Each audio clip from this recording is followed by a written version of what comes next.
Hello, hello. Bonjour tout le monde. Comment allez-vous ce soir, aujourd'hui? Alléluia. Oh, alléluia. On va péter un peu votre ballon, mais c'est pas grave, parce que je sais aujourd'hui c'est la Saint-Jean-Baptiste, mais vu que les choses qui se passent avec les travaux, le confinement, bon, il n'y a pas beaucoup de monde au centre-ville. Oui, on est mercredi, on est bien mercredi, oui, on est bien mercredi aujourd'hui, puis il y a plus de monde que ça au centre-ville. Mais mes amis, j'ai un message très important à vous dire aujourd'hui. Un message très percutant qui pourrait changer le tout pour vous, pour l'éternité. Est-ce que vous savez, mes amis, qu'on est des pécheurs? Oui? T'es d'accord avec ça, mon ami, t'es pécheur? Amen. Est-ce que vous avez déjà menti? Beaucoup? Avez-vous déjà convoité quelqu'un dans votre cœur? Oui? Mais ça, on appelle ça de la moquerie, mon cher monsieur, mais je vous bénis pareil. Mais oui, on est des pécheurs. Selon Dieu, on est tous des pécheurs. Dieu a établi une loi. Une loi qui parle des commandements de Dieu. Des commandements de Dieu qui dit tu ne convoiteras pas, tu ne mentiras pas, tu tueras pas, tu donneras pas des faux témoignages. Mais on a tous cassé cette loi. On se dit tous qu'on est une bonne personne. Même moi-même, j'ai toujours dit que j'étais une bonne personne. Je suis une bonne personne. Si je meurs un jour, je vais aller au ciel. Ben oui, on s'est tout fait à croire qu'on est des bonnes personnes. Mais aux yeux de Dieu, Dieu dit dans sa parole qu'il n'y a pas une personne qui est bonne. On est tous mauvais à ses yeux. On a tout le cœur souillé, on est rempli de transgressions, plein de calamités, plein de souillures. Vraiment, c'est vraiment ça. Et moi, j'ai toujours pensé que j'étais une bonne personne. Je faisais le bien, je travaille, je fais le bien aux gens, je suis généreuse. Mais aux yeux de Dieu, j'étais souillée. Et ça m'a vraiment percuté quand j'ai su la vérité, que j'étais dans la mauvaise voie, j'étais dans le mauvais chemin. Et le Seigneur a ouvert mes yeux, que si je continue dans mes péchés, si je continue dans ce péché, je continue à désobéir à la loi de Dieu qui sont les 10 commandements, mais je ne pourrais pas être avec lui. Je serais séparé de lui pour l'éternité. Et c'est pour ça qu'il y a une solution pour pas être éloigné de lui pour l'éternité. Il y a deux places. Enfin, quand vous mourrez, vous allez dans 2 lieux. Il y a un lieu qui s'appelle le paradis éternel et un deuxième lieu qui s'appelle l'enfer, où il y a des larmes et des graissements dedans. Et beaucoup de monde, malheureusement, va aller dans ce lieu. Mais il y a une solution à pas aller dans ce lieu. C'est vraiment de s'humilier devant le Seigneur. Il y a un processus qui s'appelle la repentance. Dieu est tellement bon qu'il a envoyé son seul Fils unique afin que quiconque croit en lui ne périsse point, mais afin qu'il ait la vie éternelle. Mes amis, c'est une urgence urgente que je vous dis. On va tous passer par le processus de la mort. On va tous mourir un jour. On va tous passer par... on va tous quitter ce monde. On est juste des voyageurs sur la terre. On est des voyageurs, on est là en attendant, on est là en transit sur la terre, mes chers amis. Et on va tous quitter ce monde. On va aller où après la mort, monsieur? On va aller où? Où est-ce qu'on va quitter? Où est-ce qu'on va partir? Dans quel lieu on va... Parce que notre corps charnel, il va retourner à la poussière. Il va retourner à la poussière, mais votre âme, elle est éternelle. Et cette âme, elle va aller dans un endroit. Et il y a 2 lieux, comme j'ai dit tantôt, c'est le ciel ou l'enfer. Et même mon pire ennemi, je veux pas que mon pire ennemi connaisse les flammes éternelles. Je ne sais pas pour vous, mais Jésus dit dans sa parole qu'il parle plus d'enfer que le paradis. C'est un lieu à pas aller, parce qu'il n'y a plus de repentance. La repentance n'a plus effet. Il n'y a plus de pardon. La parole elle dit qu'on est tous privés de la gloire de Dieu, parce qu'on a tous péché, mes amis. Mais Dieu est tellement bon qu'il a envoyé son Fils unique. Dieu veut que vous alliez à la repentance. Dieu veut que vous vous humiliez devant lui. La parole elle dit que Dieu, il vous aime tellement, qu'il est tellement rempli de bonté, tellement rempli de miséricorde. Il vous donne la main maintenant pour que vous veniez à lui, pour que vous endouciez votre cœur avant qu'il soit trop tard. Même dans le cas de Noah, il y avait Noah, un homme qui avait le cœur de Dieu, qui devait construire une barque. Et Dieu, dans la parole, il avait regretté d'avoir créé le monde. Il avait regretté d'avoir créé l'homme parce que l'homme s'est corrompu, s'est rebellé contre Dieu, il a mis le poing vers le haut et c'est ça qui arrive dans ce monde. Le monde se rebelle contre Dieu, le monde se rebelle contre Jésus. Et c'est ça que Dieu a fait quand c'était le temps de Noah. Il a évacué tout le monde, mais c'est seulement Noah et sa famille qui ont été sauvés. Et c'est peu de monde qui seront sauvés. Peu de monde vont trouver le chemin étroit. Vas-y, ma soeur. Vas-y. Et c'est pour ça que Dieu est tellement bon, Dieu est tellement grand, il vous donne la bouée de sauvetage. La bouée de sauvetage qui s'appelle Jésus. Amen. La bouée de sauvetage qui va vous libérer de la GN. La bouée de sauvetage qui va vous libérer du grand jugement.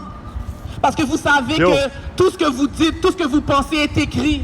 Tout ce que vous pensez, tout ce que vous faites est enregistré dans la carte mémoire spirituelle de Dieu.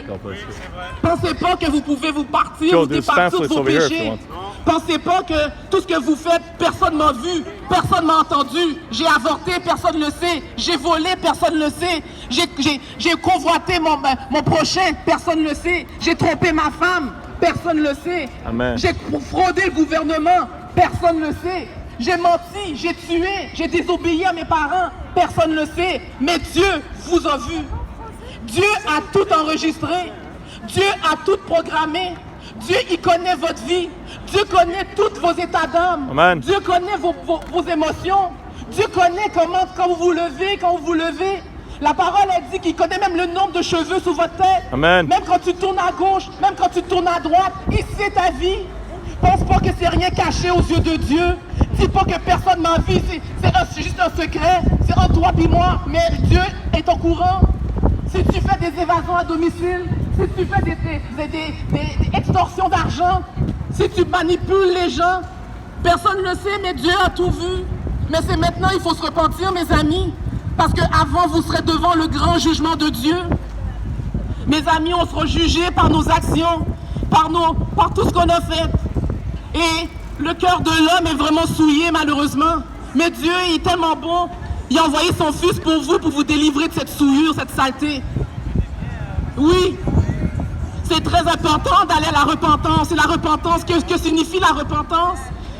Il faut être né de nouveau, faire un 180 de sa vie, se détourner ce que vous pratiquez, se détourner de votre haine, se détourner de la méchanceté, se détourner de la ruse, de la convoitise, du non-pardon, des relations adultérines, de la boisson, du jeu, des drogues, des danses, des vêtements pas modestes, un langage vulgaire. Il veut vous délivrer, il veut que vous détournez de ce que vous pratiquez. Et c'est ça, Jésus est venu ici. Il est venu sur la croix pour que vous vous dépouilliez de votre saleté. Oui, on a beau se moquer, monsieur, mais c'est vrai, aux yeux de Dieu, il n'y a pas une personne qui est bonne. Vous pouvez rire, vous pouvez vous moquer, mais moi, je vous aime tellement que je veux que vous connaissiez le Jésus qu'on sert. Parce qu'il nous a délivrés de la rébellion. Et c'est ça qu'il a fait dans mon cœur. Il a changé ma vie. Et j'ai toujours pensé que j'étais une bonne personne. Je pratiquais des choses occultes. J'étais dans la magie. J'aimais consulter les puissances des astres. J'aimais pour consulter l'horoscope. J'étais une addict de tout ce qui était sorcellerie, la magie, la sorcellerie. Et Dieu condamne ça. Et j'ai fait ça parce que j'étais insécure. Je cherchais une réponse à tous mes questionnements. J'avais peur de tout. J'avais peur. J'étais très insécure dans mon cœur. Et c'est comme ça que Jésus est venu dans ma vie. Il est venu dans ma vie, il a ôté cette malice, cette ruse, cette méchanceté, cette manipulation, ce contrôle que j'essayais de faire sur moi-même et sur les autres. Dieu peut vous dépouiller, peut vous sortir de tout ce que vous pouvez vivre présentement. Dieu est tellement bon, il est tellement rempli de bonté, il a envoyé son Fils pour vous. Est-ce que vous ne voyez pas comment Dieu est bon? Et Dieu est venu pour exposer les ténèbres dans la vie des gens. La parole est dit que l'homme, quiconque haït le mal, ne vient pas à la lumière. Parce que de peur que ses œuvres soient exposées. Et c'est ça que l'homme a peur d'être exposé aux ténèbres. Pensez, je vais vous donner une petite parabole, mes amis. Si vous allez dans un jardin, vous voyez une pierre à terre, une grosse pierre. Et vous c'est pas la religion, c'est une relation. Qu'est-ce que vous allez voir en dessous de la pierre? Vous allez voir plein d'insectes parce qu'il a été exposé par la lumière. Plein d'insectes qui courent à gauche, à droite, ils savent pas dans quel chemin aller. Mais c'est ça que Dieu fait dans la vie, c'est ça que Jésus fait parce qu'il est venu pour être la lumière du monde, ôter les péchés du monde. Et c'est ça qu'il fait. C'est ça comment il est bon. Il expose la saleté, il expose les ténèbres, il expose la méchanceté, il expose la malice et la ruse. Il expose le cœur mauvais. ces gens-là. Et c'est ça que Dieu fait dans le cœur des hommes. Il expose la méchanceté, le cœur mauvais, le vieil homme. La religion catholique. Dieu est tellement bon, c'est la lumière du monde, mes amis. Venez à lui avant qu'il soit trop tard. Parce qu'il n'y a rien de garanti sur la terre. La parole est si on est comme une vapeur, on peut disparaître un jour. Vous savez, le confinement, le monde meurt. Un accident d'auto, un accident d'avion, un anévrisme, un AVC, une crise cardiaque. Est-ce que c'est vous? Est-ce que c'est vous demain, le mois prochain, à la fin de l'année? Mon ami, la sonnette t'aime aussi. Si vous êtes là ici, il y a une raison, parce que Jésus veut vous parler maintenant. Jésus a un message pour vous, parce qu'il veut que vous veniez à lui avant qu'il soit trop tard. Parce que vous serez face à Dieu un jour sur toutes les actions que vous avez faites. Et Dieu va vous dire, je t'ai envoyé mes serviteurs, je t'ai envoyé mes enfants pour annoncer la bonne nouvelle, que c'est lui qui donne le rachat des péchés, c'est lui qui est l'avocat des hommes. J'ai envoyé mon fils qui est le médiateur entre moi et les hommes. Oui, je suis par Dieu. Moi aussi, mais tu vois pas des personnes gays. Mais selon la parole, l'homosexualité est condamnée aux yeux de Dieu. Ouais, ok, mais genre, parce que tu dis, Dieu, il aime tout le monde, non? Oui. Ouais. Il aime les fils comme genre n'importe qui, tu vois? Ouais. Ouais, mais tu vois, Dieu il a créé genre la personne à lui-même, ouais. Il dit ça dans la Bible. Il a non? créé l'homme à son image. Ouais, exactement. Ça veut dire que Dieu peut être homosexuel ou pas, ouais. Pourquoi tu dis que Dieu était À son homosexuel? image. À son On image. dit jamais ça.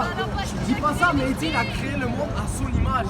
Ouais, c'est ça. Oui, mais ça ne veut pas dire que nécessairement qu'il est d'accord avec l'homosexualité. Mais qui t'a dit ça? Qui t'a dit ça? C'est une question de foi, tu sais, dans la Exactement. parole, il condamne ça. Exactement. Mais tu vois, il y a des mondes gays qui pouvaient avoir genre du foi à Dieu. Pas nécessairement il va avoir un enfer, ok? Tu comprends? On va dire que c'est la pédophilie. genre, C'est ça. Qu'est-ce que tu penses de la Non, mais il ne faut pas oublier, mon ami, c'est que Dieu il a créé l'homme et la femme. Ouais, Il n'a pas créé Adam et Steve, mais il a créé Adam et Eve. Non, mais regarde. Mais c'est un message, mon cher ami. C'est le monde habité par deux hommes, c'est deux hommes créés aujourd'hui. Que de simples perroquets. Ok, Adam et Eve. Une personne à la fois, une personne à la fois, une personne à la fois. Une personne à la fois. Une personne à la fois, une personne à la fois. Ok, on passe par là. Ton nom c'est Gabriel. Gabriel, moi c'est Marie. Moi, je suis chill avec le fait que tu dis je crois en Dieu aussi et tout. Ça, c'est chill. Tu aimes ce que tu aimes. Oui, parce que genre, si j'ai un problème, je vais prier. Si j'ai un problème, je sais que Dieu va le régler.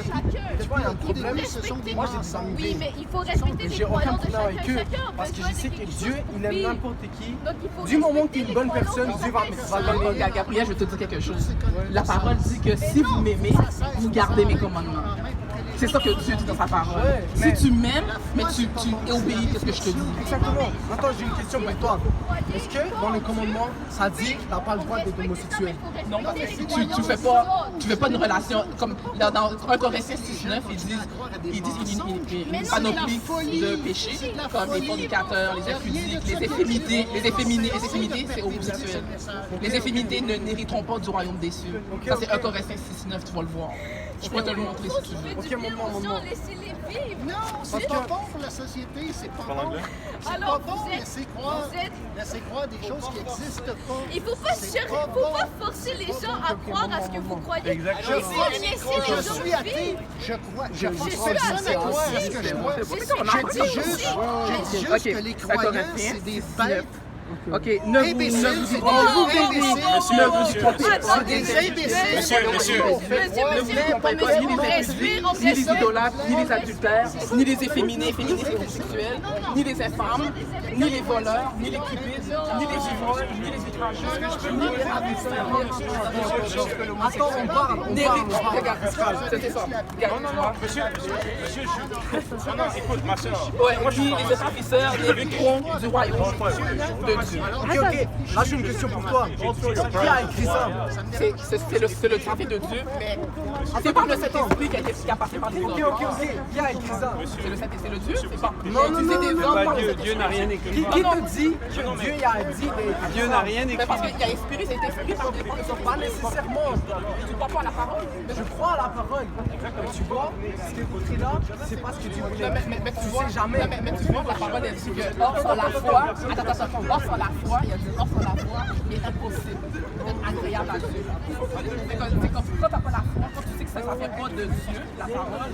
C'est comme si que tu n'étais pas agréable à Je comprends, mais tu vois, en vrai, ce qui compte dans la vie, tu vois, t'as juste une vie.